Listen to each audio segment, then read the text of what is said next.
ആ പാർട്ടി പ്രവർത്തകര് ഓരോ പ്രദേശത്തും വീടുകൾ പോകും എന്നുള്ളത് എപ്പോഴും ചെയ്തുകൊണ്ടിരിക്കുന്ന കാര്യമാണ്. അത് തെരഞ്ഞെടുപ്പ് സമയത്ത് മാത്രമല്ല, പാർട്ടി പത്രം ചേർക്കാൻ വേണ്ടി മാത്രമല്ല, സംഭാവന പിരിക്കാൻ വേണ്ടി മാത്രമല്ല, ജനങ്ങളുമായിട്ട് നിത്യബന്ധം പാർട്ടിക്ക് ഉണ്ട്.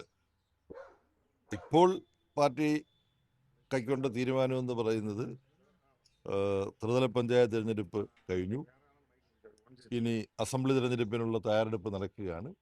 ഈ സമയത്ത് എല്ലാ തലങ്ങളിലുമുള്ള പാർട്ടിയുടെ വിവിധ ചുമതലകൾ വഹിക്കുന്നവർ കഴിയുന്നിടത്തോളം വീടുകളിൽ പോയിട്ട് പ്രത്യേകം എന്താണ് ഇന്നത്തെ രാഷ്ട്രീയ സാഹചര്യത്തെക്കുറിച്ചും അതിൽ പാർട്ടിയുടെയും LDFിൻ്റെയും നിലപാടുകളെക്കുറിച്ചും പറയാനുള്ളത്, പരാതികൾ എന്തെങ്കിലും ഉണ്ടോ, വിമർശനങ്ങൾ എന്തെങ്കിലും ഉണ്ടോ.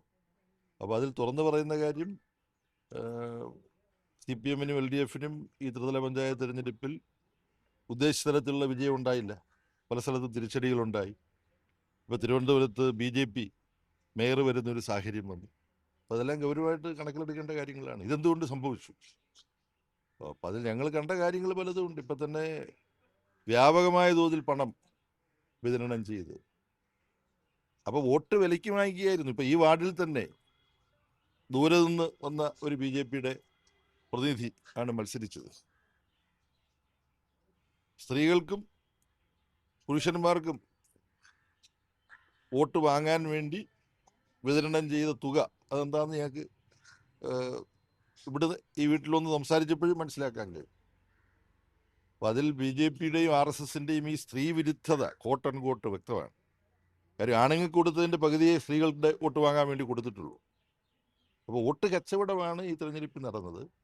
ഉത്തരേന്ത്യയിലെല്ലാം മസിൽ പവറും മണി പവറും എന്ന് നമ്മൾ സാധാരണ പറയുന്ന ഗുണ്ട സംഘങ്ങൾ ഉപയോഗിച്ചുകൊണ്ട് ഭീഷണിപ്പെടുത്തി ആളുകളെ പിന്നിൽ നിർത്തുന്ന RSSൻ്റെയും സംഘപരിവാറിൻ്റെയും സമീപനം, അതോടൊപ്പം വലിയ തോതിൽ പണം ചെലവഴിച്ചിട്ട് തെരഞ്ഞെടുപ്പിൽ ആധിപത്യം നേടുന്ന സമീപനം. ഇപ്പോൾ ബീഹാർ നിയമസഭാ തെരഞ്ഞെടുപ്പിലും ഇത് കണ്ടതാണ്. രണ്ട് തരത്തിലാണ് അവിടെ പണം ഉപയോഗിച്ചത്.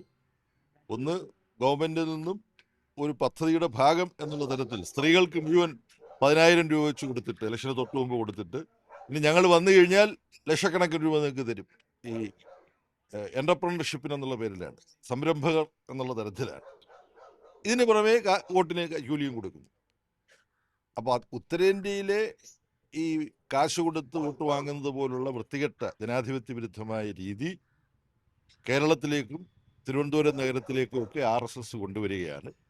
കോൺഗ്രസും UDFും മുസ്ലിം ലീഗും ഈ തരത്തിൽ തന്നെയുള്ള പ്രവർത്തനങ്ങൾ പലയിടത്തും നടത്തിയിട്ടുണ്ട്. ഇതാണ് ഞങ്ങൾക്ക് പ്രാഥമികമായിട്ട് കിട്ടിയിട്ടുള്ള ഒരു കാര്യം.